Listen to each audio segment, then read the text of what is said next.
Fala galerinha, tudo bom? E aí? Mais uma vez vamos começar mais uma aula de Química, tá? Hoje nós vamos falar sobre substância pura e misturas. Vamos falar sobre alguns processos também de separação de mistura, beleza? Então vamos lá então começar mais uma aula. Vou compartilhar os slides com vocês aqui.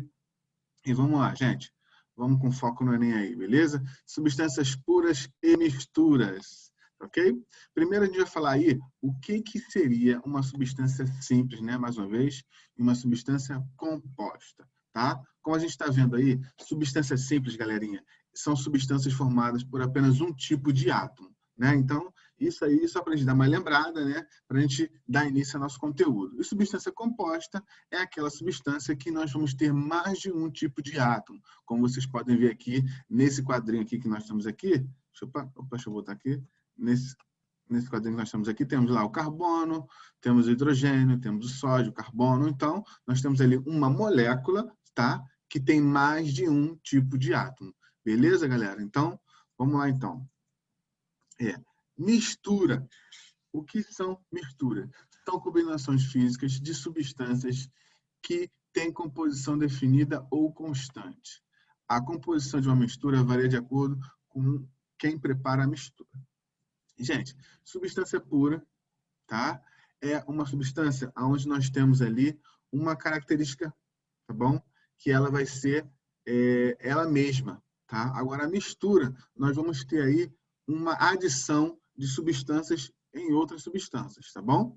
Mistura homogênea é aquela que não se pode visualizar, filtrar ou decantar o componente dissolvido, seja qual for a técnica utilizada apresentada numa única fase, tá bom? Então, a substância homogênea, nós vamos ver aí apenas uma fase, ok? Isso é uma mistura homogênea, ou seja, nós pegamos aí uma substância que ela foi uma substância pura, ok? Com uma outra substância pura e misturamos. Por exemplo, a água, né, que é uma substância pura, e o sal, que também é uma substância pura.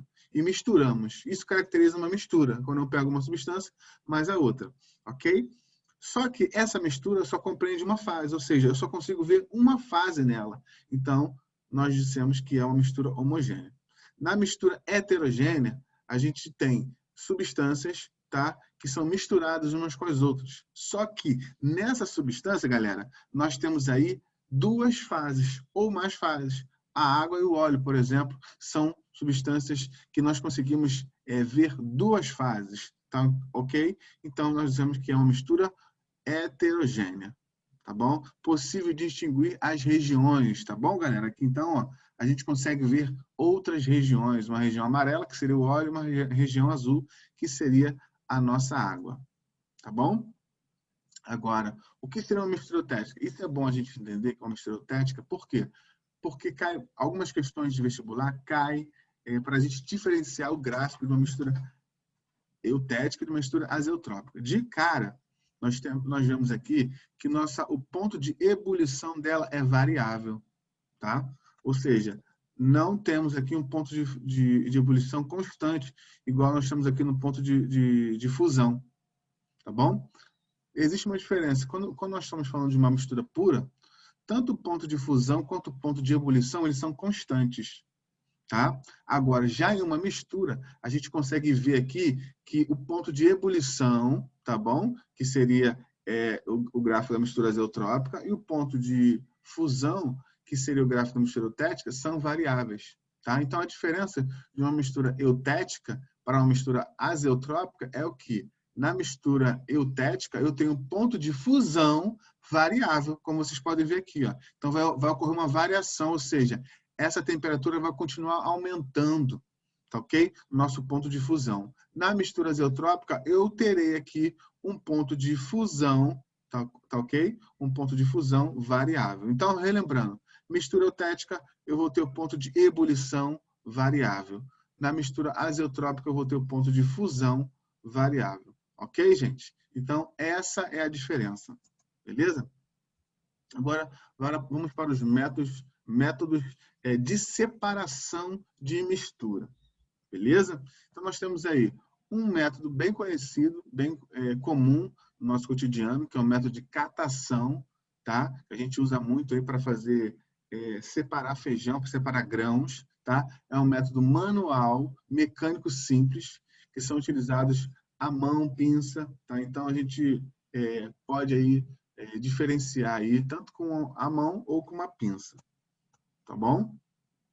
Ventilação, que é um processo mecânico onde a fase de menor massa é arrastada por uma corrente de ar, ou seja, é um vento que passa, né? E aquela que tem a menor massa, ou seja, aquela que é mais leve, ela vai separar, né? Vai ser arrastada pela força do vento, ok? Então, são métodos que a gente tem conhecimento, né? Mas às vezes a gente não está ligado no nome, ok? Então, aí pode acontecer aí da gente ficar ligado nisso aí, beleza, galera? Então, próximo método de separação é levigação, tá? É um processo mecânico que consiste em separação de sólidos de densidade muito diferente, tá bom? A gente vê muito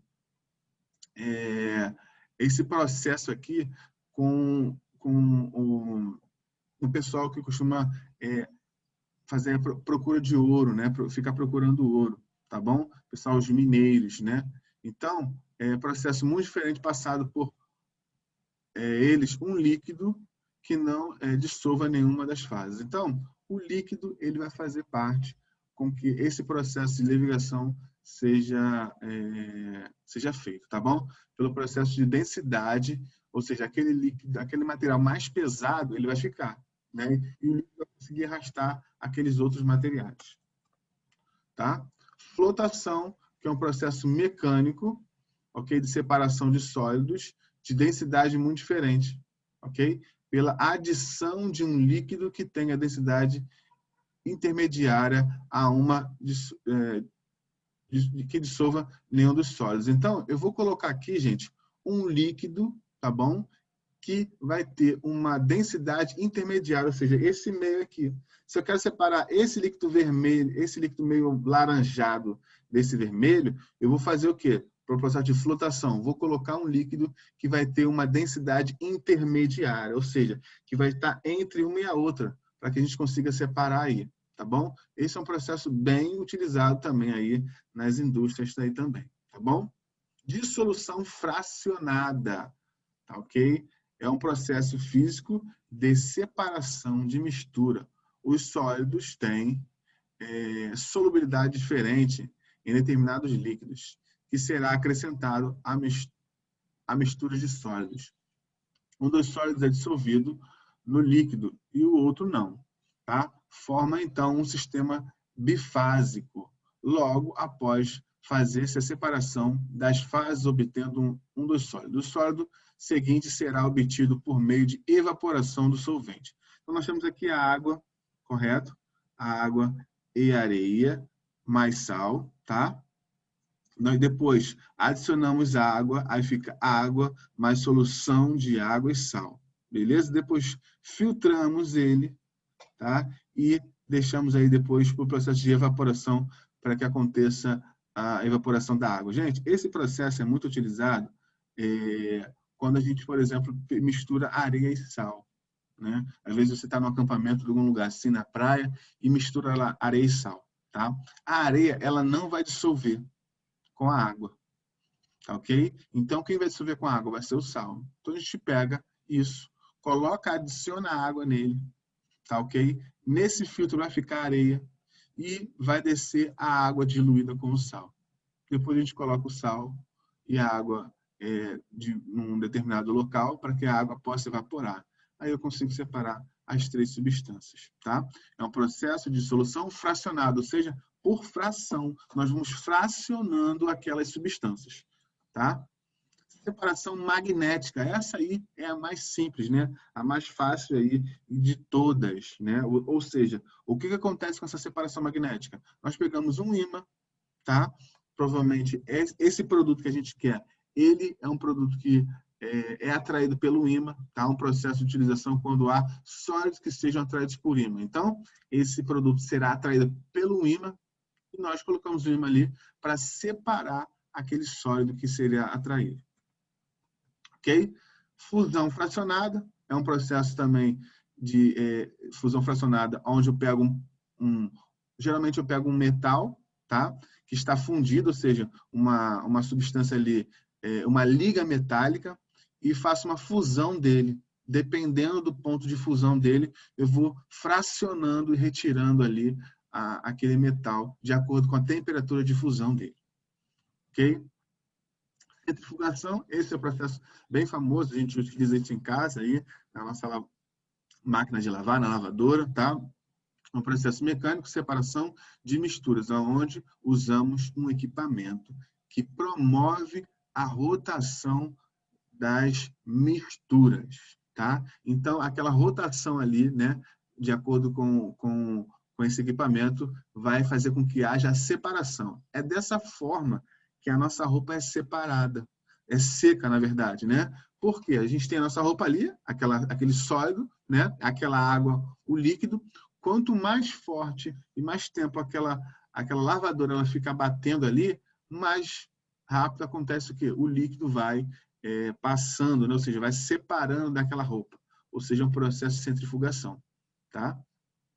Decantação é um processo mecânico em que a gravidade é utilizada para separar sólidos dispersíveis em líquidos de menor densidade. Tá? Então, aquele líquido de menor densidade, a gente vai separar por decantação. Ou seja, quanto menor a densidade ou maior a densidade, né, o líquido vai ficar embaixo. Quanto menor a densidade, quanto menor a densidade, o líquido vai ficar em cima, tá? E aqui nós separamos aqui, por exemplo, a água e o óleo, né? Sabemos que a água é mais densa, mais pesada, então ela vai ficar embaixo e o óleo vai ficar em cima. Tá? Outro processo muito conhecido, né? E a gente utiliza muito é a filtração, tá? Que é um processo mecânico utilizado para separar misturas heterogêneas, tipo sólidos e líquidos. Então, foi aquele processo quando a gente viu lá de fracionada, né? Decantação fracionada, ou seja, nós separamos o sólido do líquido.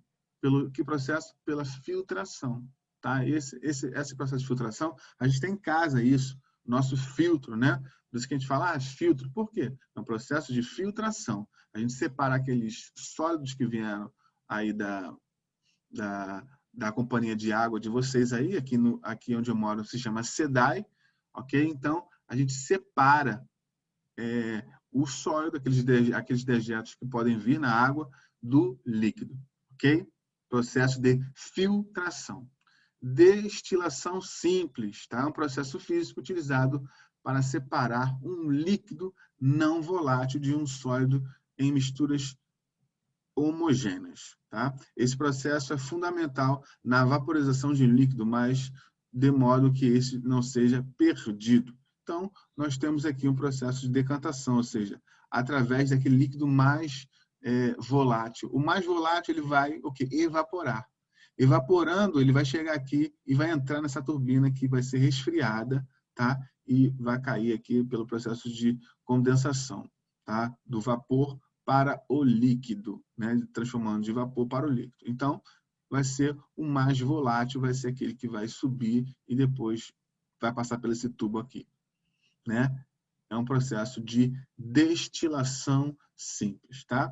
A gente usa esse processo de destilação simples para separar também a água do álcool, né? A gente sabe que o álcool é muito mais volátil que a água, então o que vai acontecer? É um processo fechado, é claro, né? É necessário que seja fechado para que a gente não perca esse álcool, evapore totalmente, ok?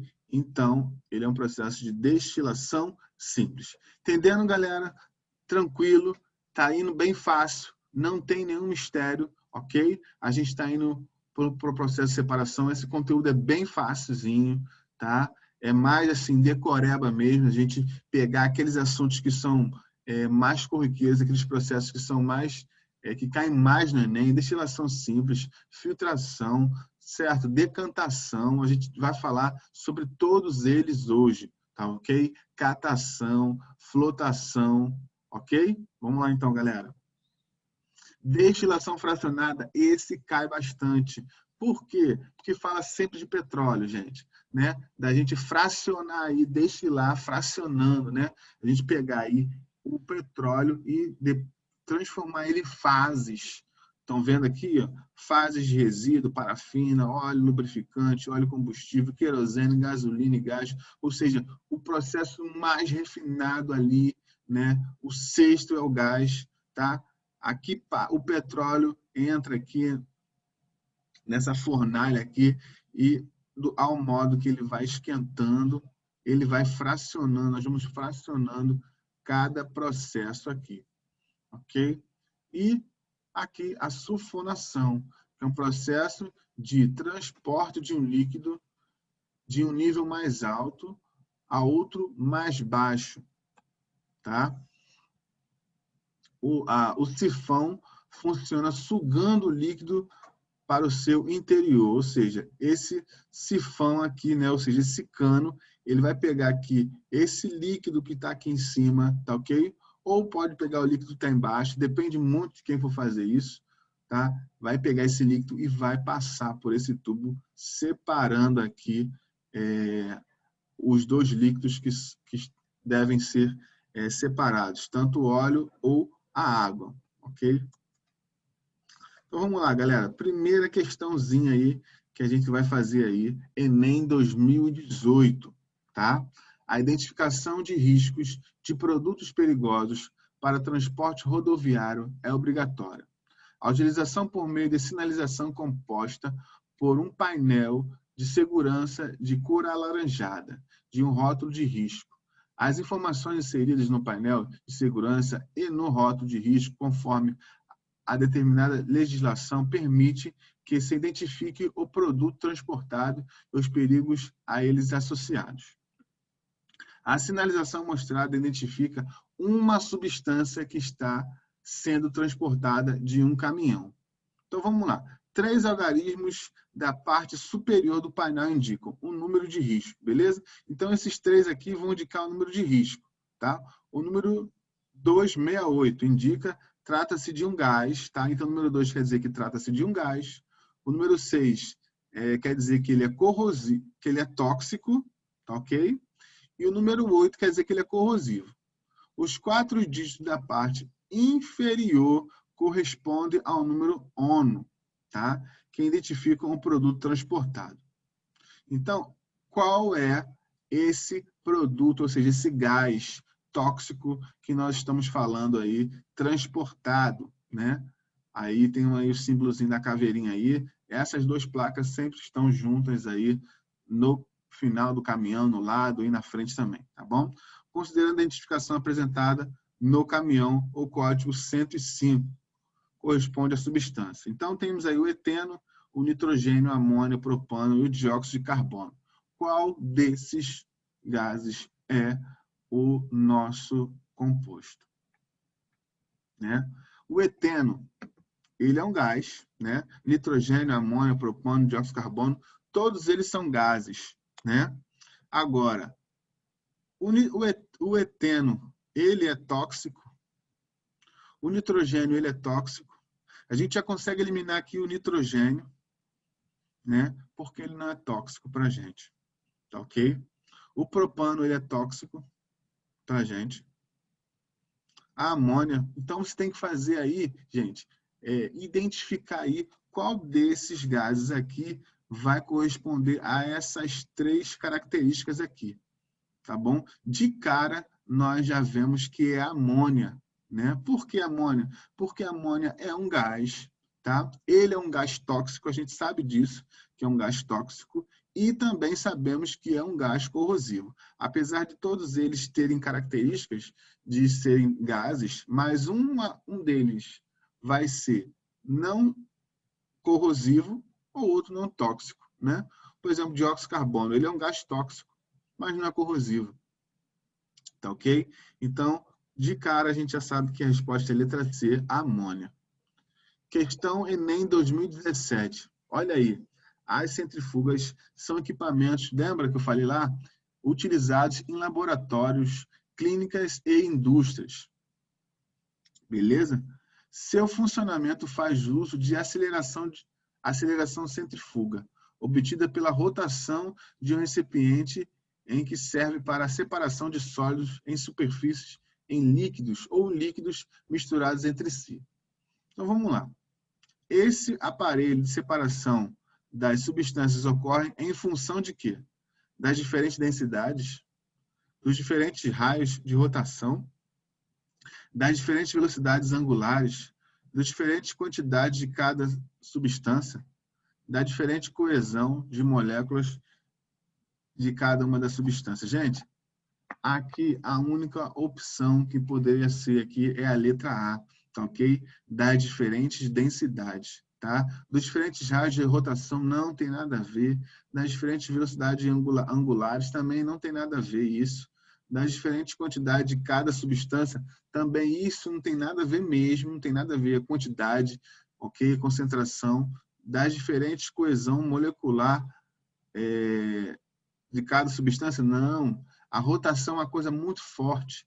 Então, o que vai trazer a grande diferença aqui vai ser das diferentes densidades, né? Ou seja, aquele mais denso vai ser jogado para mais longe, ou seja, aquele líquido mais pesado vai ser jogado para mais longe. Ok? Então, a densidade sim tem a ver, né? Então, quando a gente vai pegar um equipamento, a gente faz uma rotação, a gente vê que quanto mais pesado é, a rotação mais forte ela é. Então, gente, a resposta seria aí letra A, questão do Enem 2017. Tá? Então, se você for ver, galerinha, é só vocês terem um pouco mais de calma que dá para a gente fazer a prova bem tranquilo, ok? Questão 2010, Enem, tá? Só estou pegando aí, só estou pegando questões do Enem, tá? Mas tem outras faculdades também aí que a gente vai trabalhar também. Em nosso cotidiano, utilizamos a palavra calor e temperatura de forma diferente de como elas são usadas no meio científico. Na linguagem corrente, calor identificado como algo quente, e temperatura média, quantidade de calor de um corpo. Esse significado, no entanto, não consegue explicar diversas situações que podem ser verificadas na prática. No ponto de vista científico, que situação prática mostra a limitação dos conceitos corriqueiros do calor e temperatura? Vamos lá, então. Então, do ponto de vista científico, preste atenção, do ponto de vista científico, que situação prática mostra a limitação dos conceitos corriqueiros de calor e temperatura? Vamos lá. A temperatura da água pode ficar constante durante o tempo em que se estiver fervendo? Ó, a temperatura da água pode ficar constante durante o tempo que estiver fervendo. Lembra do gráfico que eu falei para você lá, sobre mistura e sobre substância pura? O que eu falei sobre substância pura, o que eu falei sobre mistura? Então, vamos lá. Uma mãe coloca a mão na água da banheira do bebê para verificar a temperatura da água. Então, a mãe coloca a mão na água da banheira do bebê para verificar a temperatura da água. É o ponto de vista científico. Que situação prática mostra a limitação dos conceitos corriqueiros de calor e temperatura. Então, vamos lá. É possível você medir, depende muito de como está a temperatura da mãe ou temperatura de fora. Depende muito para saber. Tá? A chama de um fogão pode ser usada para aumentar a temperatura da água em uma panela. Ó, a chama de um fogão pode ser usada para aumentar a temperatura da água em uma panela? A água quente que está em uma caneca é passada para outra caneca a fim de diminuir sua temperatura? Um forno pode fornecer calor para uma vasilha de água em seu interior com menor temperatura do que a dele? Então, qual dessas respostas aí você colocaria? A, B, C ou D ou E? Tá? Então, vou ler de novo para você. Do ponto de vista científico, que situação prática mostra a limitação dos conceitos corriqueiros de calor e temperatura? Tá? A resposta aí é a letra A. Tá bom?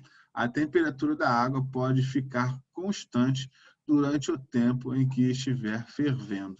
Tá bom? Então, no gráfico, galerinha, no gráfico, lá Quando ela começar a ferver, tá? É porque ela está passando do ponto do estado líquido para o estado gasoso, ok? Esse ponto aí, então, ela vai ficar constante. O gráfico fica constante, até que toda a nossa água seja evaporada, aí sim a nossa temperatura ela continua a subir, tá ok? Então, no processo de vaporização, a temperatura fica constante. Beleza? Próxima questão, tá? Considere uma amostra sólida que apresenta ponto de fusão constante e coloração amarelada, uniforme. Dissolve somente parte do sólido com adição de água e, após fundir totalmente com aquecimento contínuo, entra em ebulição. Qual temperatura variável? Com temperatura variável. Com base nessa informação, é correto afirmar que essa amostra, tá? Então, é uma substância pura, é uma substância composta, é uma mistura homogênea, tá? É uma substância pouco solúvel em água, ou entra em ebulição, ocorreu a sublimação da substância. Olha só, essa questão é parecida com a questão que a gente acabou de falar. Ok? Ó, considere uma amostra sólida que apresenta ponto de fusão constante e coloração amarelada uniforme. Beleza, ponto de fusão constante e amarelada uniforme. Dissolve somente a parte sólido com adição de água e, após fundir totalmente com aquecimento contínuo, entra em ebulição com temperatura variável. Tá? Então, a gente falou lá, ponto de ebulição variável. É uma mistura, né? Ou seja, letra C é uma mistura homogênea. A letra A fala de substância, a letra B fala de substância, a letra D fala de substância, tá?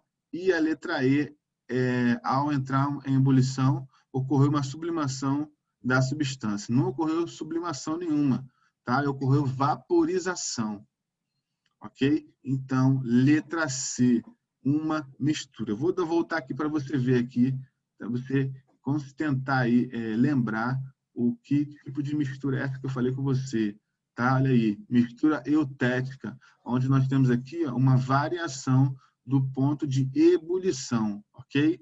Então, é essa variação que a questão lá está falando para você, tá?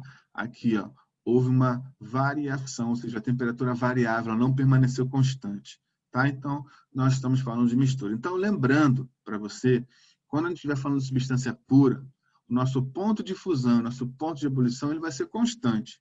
Quando nós estivermos falando de mistura, né, por ser uma substância que tem o seu ponto de fusão, o seu ponto de ebulição constante, com uma outra substância que tem seu ponto de fusão e seu ponto de ebulição constante, quando nós misturamos essas duas substâncias, nós temos uma mistura, claro, né? Então, vai ocorrer uma variação, ou seja, no ponto de fusão ou no ponto de ebulição, dependendo de que substância nós estamos falando.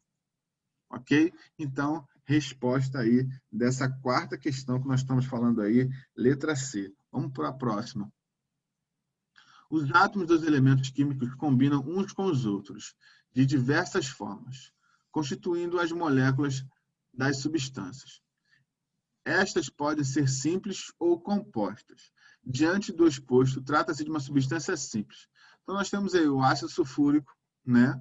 Temos o gás carbônico, temos aí o ar atmosférico, temos aí o gás ozônio e o ácido fosfórico. Gente, essa é a mais fácil de todas, né? Dá para ver aí que a resposta é o gás ozônio, né? A única molécula aí simples que nós temos aí é o ozônio, que é o O3. Correto? Então, vamos embora. Próxima questão. Um dos critérios para classificar um material, ou seja, uma substância ou uma mistura, é o número de fases que ele possui. Considerando um sistema formado de água, areia, sal de cozinha e água em excesso, trata-se de um sistema, olha aí, gente, que tipo de sistema é esse aí? Né? É homogêneo? Falou de areia e sal, já sabe que não é, né? Ou seja, todos os dois têm cores diferentes. A água, então, tem cores diferentes. Homogêneo não é heterogêneo? Sim. Mas será de 3 fases? nós temos aí quantas fases? As fases da água, né? Quantas fases nós temos aí? 3 fases. Heterogêneo mas são 3 fases. Heterogêneo com 4 fases. Heterogêneo com 2 fases. Tá? Homogêneo com 2 fases. Então, a letra A e a letra E a gente já elimina. Agora, quantas fases seria essa daí? Hein? Resposta à letra D. Heterogêneo com 2 fases. Então, aí, a açúcar, a areia e o sal, eles vão ter aí a mesma coloração, né? Agora, já a água, não. Beleza, gente? Vamos lá. Então, por que a nossa açúcar e o nosso sal, eles vão aí, apesar de ter a mesma coloração, eles vão se diluir na água, né? Ou seja, são substâncias diluídas. Então, a açúcar e o sal vai diluir. Então, o que vai sobrar? Vai sobrar areia e vai sobrar água, né? Que vai ter aí a sua coloração. Então, vamos ter 2 fases. Você poderia pensar que teriam 3 fases, né? Porque a areia tem uma cor diferente do sal e a água é outra cor, né? Mas o açúcar e a água, né? Por estar em excesso aqui, a gente falou que está em excesso, ele vai conseguir diluir tanto o açúcar quanto o sal, beleza, galera? Então, a gente vai ter aí apenas 2 fases, letra D. Uma questão aí que dá para você se enrolar se você não tomar cuidado e não pensar no processo que vai ser feito. Ok? Questão aí, Enem. Tá? Questão aí, Enem. Vamos lá, então. Opa, desculpa. Vamos lá. Algumas toneladas de medicamento para uso humano e veterinário são produzidas por ano, tá? Os fármacos são desenvolvidos para serem estáveis, mantendo suas propriedades químicas de forma a atender um propósito terapêutico. Após o consumo de fármacos, parte da sua dosagem é excretada de forma inalterada, persistindo por meio ambiente. Em todo o mundo, antibióticos, hormônios, analgésicos, anti-inflamatórios, entre outros, são detectados em concentrações preocupantes no esgoto doméstico, em águas superficiais e no subsolo. Tá? Dessa forma, a ocorrência de fármacos residuais no meio ambiente pode apresentar efeitos adversos em organismos aquáticos. Vamos lá. Qual ação minimiza a permanência desses contaminantes nos resíduos hídricos? Então, vamos lá.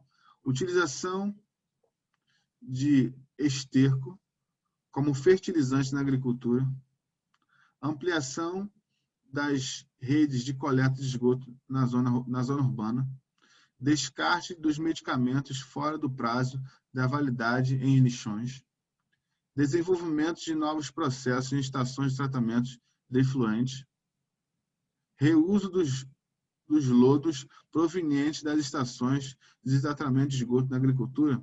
Então, qual ação minimiza a permanência desses contaminantes nos recursos hídricos? Tá? Então, qual desses aí você acha que vai minimizar a permanência desses contaminantes? Você acha que a utilização de esterco para fertilizantes na agricultura vai minimizar isso? Tá? Então, você acha que a ampliação de redes de coleta de esgoto na zona urbana? Descarte dos medicamentos fora do prazo de validade em lixões? Vai poluir mais ainda, né? Desenvolvimento de novos processos nas estações de tratamento de efluente. Essa aí, a letra D, é a mais favorável para a resposta. Então, a resposta aí, letra D, tá? Desenvolvimento de novos processos nas estações de tratamento de efluente. Então, nós vamos ter um processo, um novo processo, para que tenha aí um tratamento desses efluentes que são jogados, beleza? Última questão aí, Enem 2017. A farinha de linhaça dourada é um produto natural que fornece grandes benefícios para o nosso organismo. A maior parte dos nutrientes da linhaça encontra-se no óleo dessas sementes, rico em substâncias lipossolúveis, com massas moleculares elevadas. A farinha também apresenta altos teores de fibras proteicas insolúveis em água, celulose, vitaminas lipossolúveis e sais minerais hidrossolúveis. Okay? Considerando o esquema que resume o processo de separação dos componentes principais da farinha de linhaça dourada. Então, vamos lá. O óleo de linhaça será obtido na fração destilado 1, destilado 2, resíduo 3, resíduo 4. Olha aí, nós temos a farinha de linhaça, tá? Passa por um processo de adição de éster etílico, seguida de agitação. Ela vai ser qual desses aí? Resíduo 1, quer dizer, resíduo 2, resíduo 3, resíduo 4, destilado 1 ou destilado 2? Qual desses aí? Então, ela vai passar para um extrato estéreo de fase orgânica, beleza? Depois, destilação para o resíduo 4, ok? Então, aí, a resposta é a letra E. Beleza, galerinha? Então, um abraço para vocês aí, tudo bem? Fique com Deus aí. Até mais, até a próxima aula aí. E fui!